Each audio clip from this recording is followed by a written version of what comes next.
Putik na yan. Yung meron pa kayong mga palalabas alam naman ho natin eh. No? Alam naman ho natin mga kababayan. O, dito. Mga O. Meron pang mga palalabasin ho ng mga ganito at i-connect si Antonio Trillanes, i-connect yung mga kung sino-sino. Alam naman ho ng taong bayan yan. Ito daw po mga kababayan, yung mga ex-marine, no? Na ngayon ay may sinasabi, nag-deliver na naman po. Mga boss, mga sinasabi naman ho nila dyan, hango lang po, ikinonekta lang naman po doon sa sinasabing video ni Saldico nung mali-maleta. Pero mo, ano, mga DDS, paniwalang paniwala dito sa mga to at kay Saldico. Gustong-gustong maging state witness yung mga hudas talaga sa bayan. Sabi ni WhatsApp, kakasuhan mga yan, 18 Marines ng DDS. Yun naman no talaga mga bossing eh. Isa-isa ipakilala muna daw. Attorney, no? Pakilala mo nga yung mga magiging kakosa sa loob.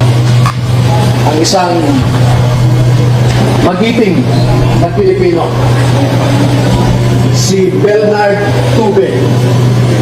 Tube, magiting na Pilipino. Sige, si Bernard Tube.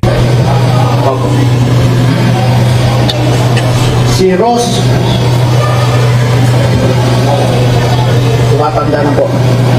Tingnan nyo nga yung comment section mga DDS. Kinangina, labing wala to. Tingnan nyo sa comment section. Walang naniniwala. Di ba, nag-promote ka ba ng channel mo, Chris and Rob Sasot? Si Crisandro Sasot yan. Shout out. Walang naniniwala. Sino pa yan, Torne? Si Rosbert Wautan. Si Benny Bulontate. Ano naman pinaguhugot, pinagahakot itong mga ito? Sabi ni WhatsApp, may COVID yata yung iba, nakamask. Si Johnny Goodwan. Si Rodante Orbilio. Malapit ka ng bayaran kung vlogger ka. Ano daw? yan na naman ba? Bayaran na naman si Mark Ramos. Diyos ko po, Lord. Dati ang tagal ng ni-issue nila. 500,000 bayad kay Mark Ramos para mag-vlog. Yan. Hindi ba pwedeng maiba naman? Hindi na kami nasasaktan dyan eh. Pwede ba yung masasaktan naman kami? No, yung sakit nung sinabi ng mga DDS, baka pwede namang iba, pinapakain mo sa pamilya mo galing sa nakaw at yan na naman. I-debunk nyo na lang ako. No, i-debunk nyo na lang itong mga ito. Sabihin ninyo kung ano yung tingin ninyong kaya, kung paano nyo maidedepensa itong mga ito. Kasi paulit-ulit, no? Kaya kayo tinatawag na mga bobo, mahina ang kukote, mahina ang ulo, ang putik na yan. Kasi paulit-ulit lang. Hindi nyo kayang idepensa yung mga iniidolo ninyo. Hindi nyo kayang idepensa. Yung gusto nyong maging presidente para sa 2028. Diba? Tapos ito ngayon, ganito style. Meron 18 Marines. Yun na naman. Rainy Boy Julian. Cristo. Ito, yung kwento na lang. Baka may mauto ito. may group chat na kuhan. May group chat sila, ha? Meron kaming group chat na kuhan na sa team namin kay Boss Rizaldico. Okay. Doon pinupost lahat ng mga kung saan magdi-deliver, kanino. Brad, pag yung mga ganyang illegal, king ina, hindi mo na hindi mo na i-group chat yan. At hindi kayo lahat sasabihan kung ano laman yan. The less na yung tao kasama at nakakaalam kung ano yung mga ginagawa ninyo sa mga araw-araw, mas safe sila.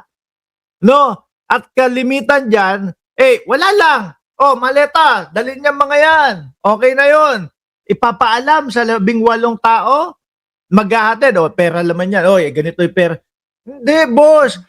Posible pa kung sasabihin mo, meron kaming leader. Isa, yun lang po yung laging nakakausap ni Saldico. Silang dalawa nakakaalam. Kami, sama na lang po. Tapos kasama po namin yung leader para tignan kami kung bubuksan namin yung maleta o hindi. Walang tanga gagawa ng illegal tapos ang dami nakakaalam. Dahil yung 18 bibig ninyo, pwedeng pumutak yan. Anak ng putik naman.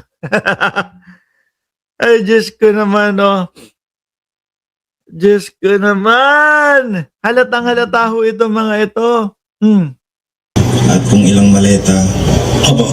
Ako po si Bernard Tube. Nakapag-deliver po kami. Saan? 41 Forbes po. Doon po kami sa Ilocos. Ayan, ang sinasabi, isa sa sinasabi nila,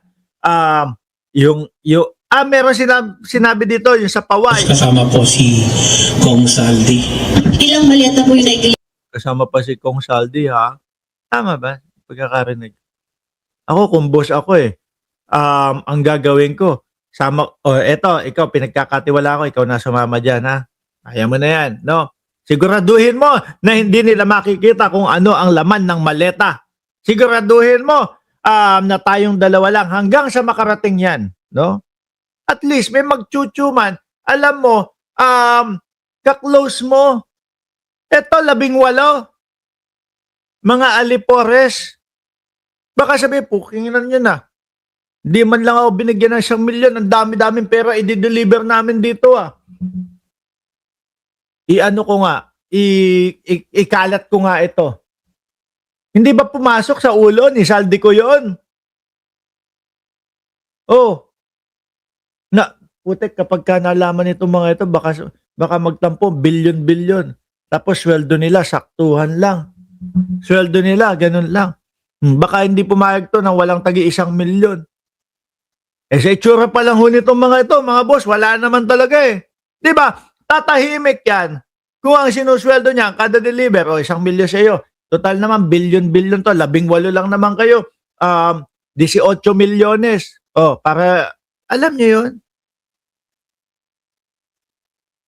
Mahina yung kampo talaga nila. Daming butas.